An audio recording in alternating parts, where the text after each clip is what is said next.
Video 2 of Appalachian Trail Part 1 from About Wandering by Lynn and Dave. Papa Bear at Black Gap Shelter.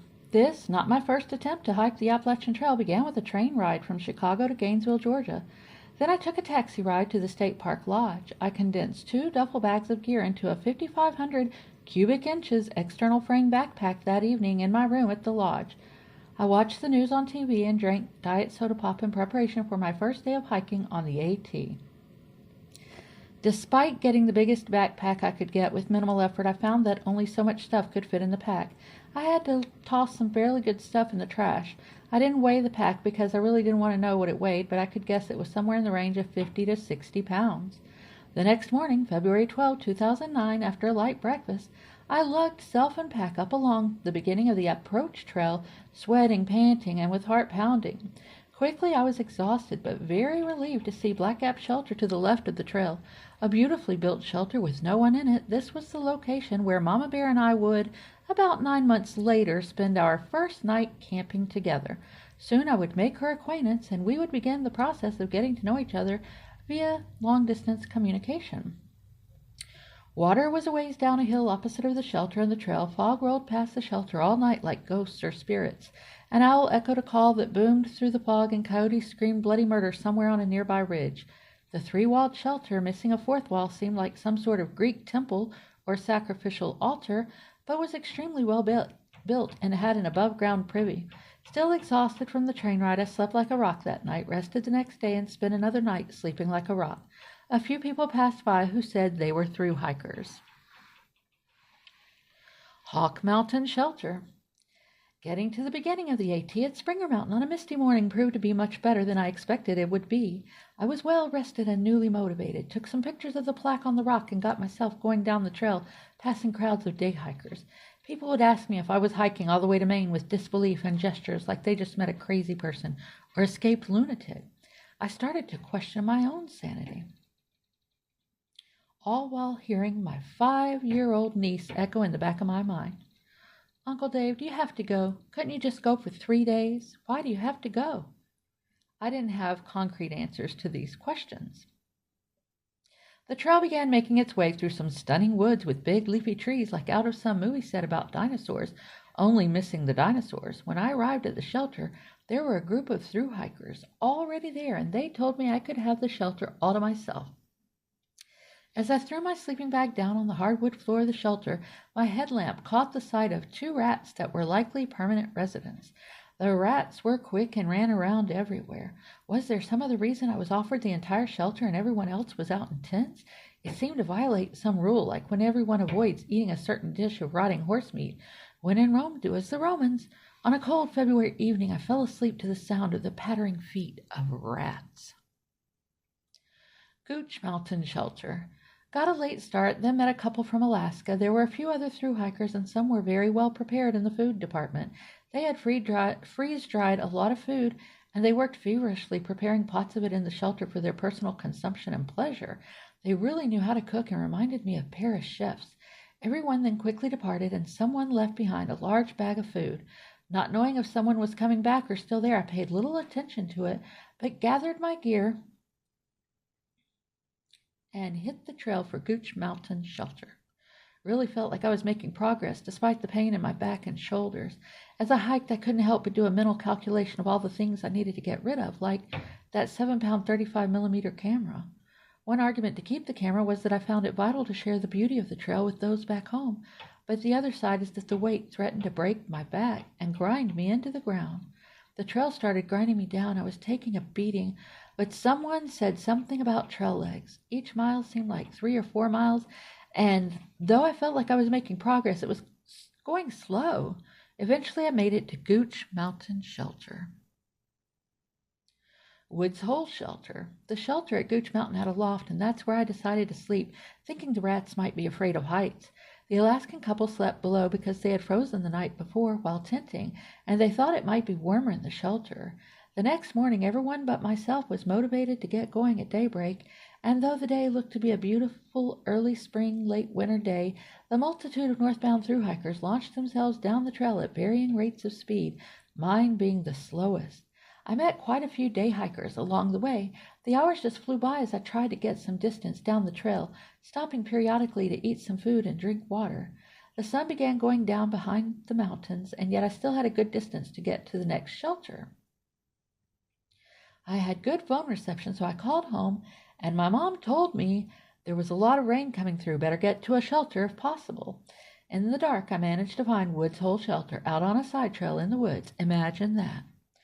The 7-person shelter was almost full with 6 people, and one woman suggested I sleep on the picnic table. I told her I might roll off in the middle of the night and knock myself out.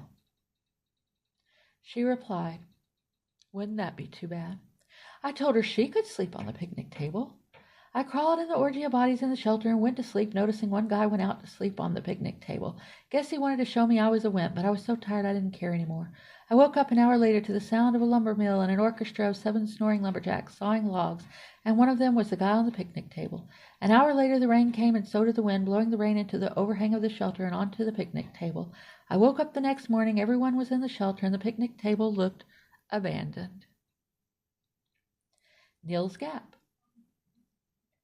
A misty morning greeted a shelter full of grumpy lumberjacks. However, after sawing logs all night, it seemed the lumber must have been carried off by busy rats that ran throughout the shelter all night.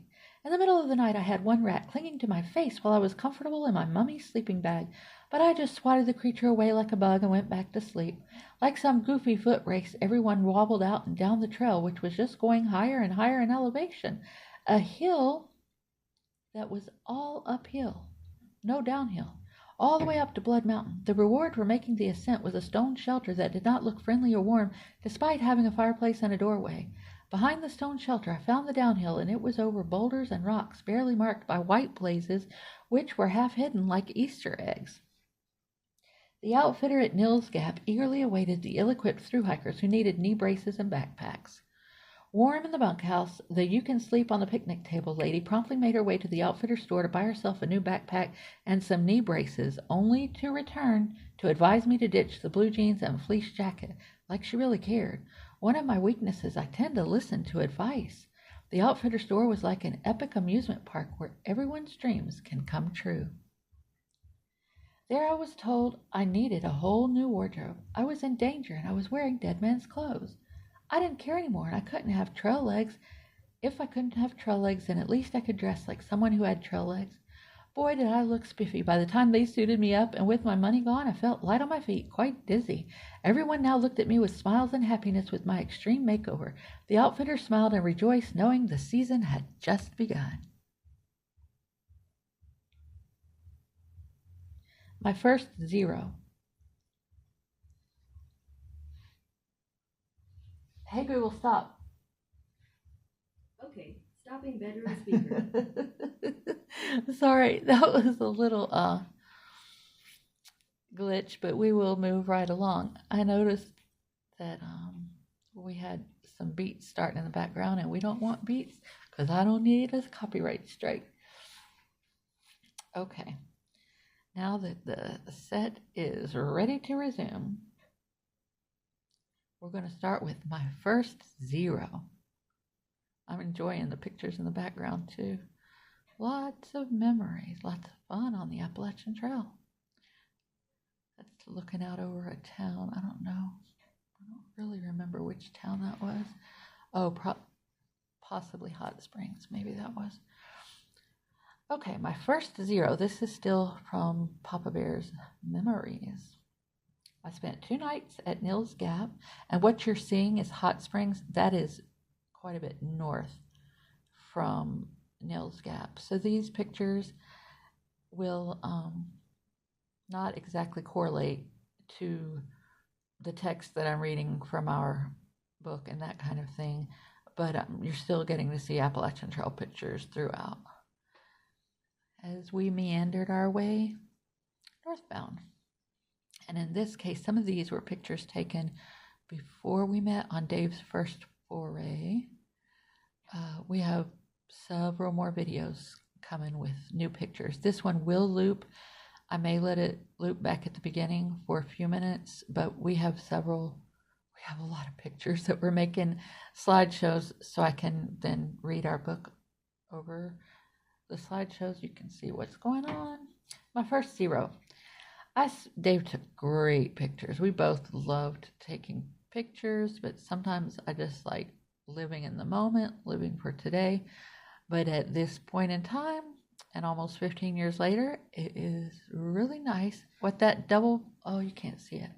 There was a double blaze, like, well, there's a single blaze. A double blaze would kind of indicate to you, if you have two of those white blazes on a tree, whether you need to turn right or left, but it usually indicates a turn coming up. My first zero. I spent 2 nights at Nils Gap and left there on February 20, 2009. This was my first zero, an entire day on the AT without hiking. The weather was very cold and the forecast promised light snow, so that is why I decided to spend the second night. The "you can sleep on the picnic table" lady hobbled about the bunkhouse with her new knee braces and backpack, looking for any free food she might acquire before she flew off on her broomstick.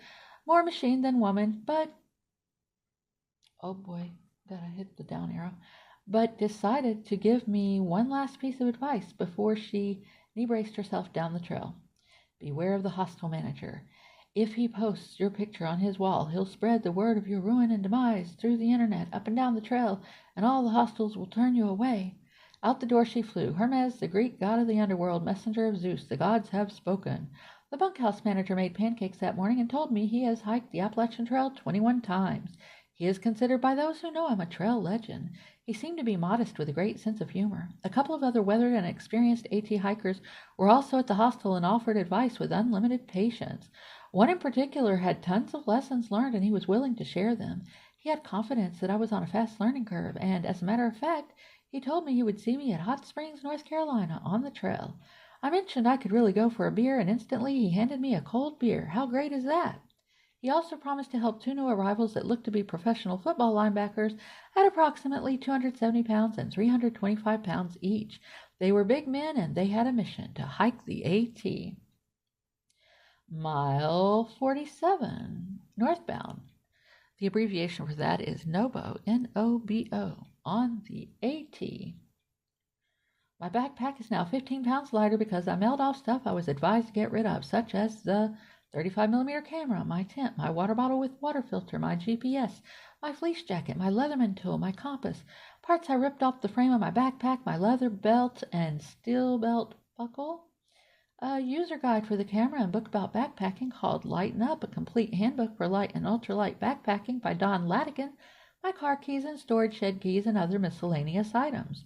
The clothes felt lighter and more comfortable, and I got off to a fast pace. I met 2 weekend hikers who were heading to Low Gap Shelter to hook up with a group of college kids for a party. As we approached Tesnati Gap, they told me they were going to walk the road as a shortcut. So this is where people begin cheating and start taking shortcuts. A slippery slope, and once you start cheating, where does it stop? Why bother hiking the trail if you can't hike the whole trail?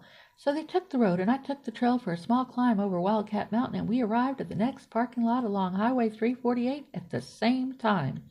Another through hiker was there waiting for something or another, so I kept going, passing the sign that said Low Gap Shelter. I thought I could make it to Blue Mountain Shelter, but I ran out of sun and daylight, and the trail was full of tree roots and large rocks, which made trying to hike in the dark a bit challenging. The wind started whipping through the trees with a hint of rain off in the distance. The next shelter had to be close, but at 8 p.m. I decided to just camp it out in a protective wooded camp area where the former Rocky Knob shelter had once been, according to my AT data sheet.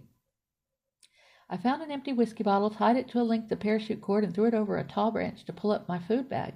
I set up the tarp I had bought at the outfitter for $80 using a tree and a hiking pole, sat down in the dark to eat some noodles, and then crawled in my down sleeping bag under the tarp for a fantastic night's sleep. No rats to wake me, no snoring lumberjacks, no crowds taking up every square inch of a rat-infested shelter and having to put up with their grievances. Sometimes loneliness is preferable to conversations of criticisms of clothes, backpacks, stoves, boots, schedules, and ambition, egos, generation gaps, envies, and prejudices, and a whole range of snotty attitudes. Just the wind whipping through the trees and the trees moving about from the wind. No noise from cars and trucks or jets, no TV noise or radio, no city street lights or cars racing down back streets with blinding headlamps threatening to run down something or someone in cold blood. Maybe a hungry bear or two ready to rip apart a hiker sleeping under a tarp, or a bloodthirsty, razor-toothed wild pig looking for an easy meal. So far I hadn't even seen a squirrel, so everything must have died. No bird except vultures, nothing. So maybe it's just too cold and spring has yet to arrive. I want to do just a little break for commentary. Hey Dave, you had a headlamp, right? It was just a really dark night on the way to Blue Mountain. I remember when we were together and hiking that section, even with headlamps, it was the rocks were just. I haven't done a lot of hiking in Pennsylvania on the AT yet, but I understand the rocks are prevalent there. But I do remember that little section going up to Blue Mountain Shelter. There were a lot of rocks and it was slow going. But public service announcement, you don't even want to go take a short hike without taking some kind of light. In our case, we typically used headlamps because then your hands are free. You don't have to hold a flashlight or a lantern. There's some great battery powered lanterns these days, maybe if you're doing a short hike or a hike out of your car or something. But headlamps can come in various weights, and even though, yes, sometimes maybe you can hike by the light of the moon, you want to always have light with you. You don't know when you might twist an ankle or have some kind of delay or be out. In this case, he wasn't able to make it to the shelter, which is fine because you can just toss your tent up alongside the trail. But you want, in addition to water, a little food and some layers of clothes because it does get chilly at night. It can get very humid at night, like dry socks. So there are just some things, depending on the length of your hike, that would depend on how many days worth of food you might want to carry. You want to be sure to, even though there are water sources along the trail, but again, if you get delayed somewhere, it's just you don't want to run out of water, and you want to be sure to have some form of light. It looks like it's getting ready to loop again. If not, we may just stop the video right here. There it goes. So I'll read a little further, and because I've got it set for every 3 seconds, and then we'll just read a little further for this video. Tray Mountain Shelter. I woke up to a beautiful morning, and after a breakfast of oatmeal, I packed up everything and hit the trail. Blue Mountain Shelter was only a mile further. The pauses in my reading, it's not normally the way that I read, but I'm scrolling down on a laptop beside me to read this part of the book.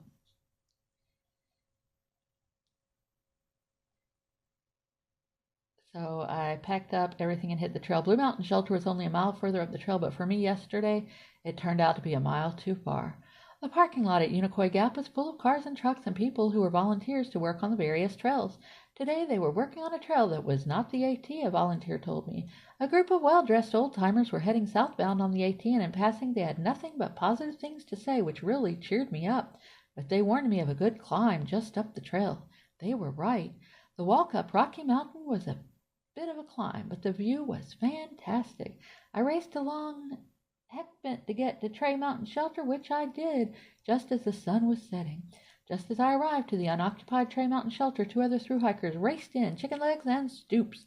They told me fantastic stories of how they managed to not only cover more miles than me for the day, they had time for Chicken Legs' parents to shuttle them to a Subway shop 15 miles on a highway to Hiawassee, and they bought a couple of foot-long sub sandwiches each.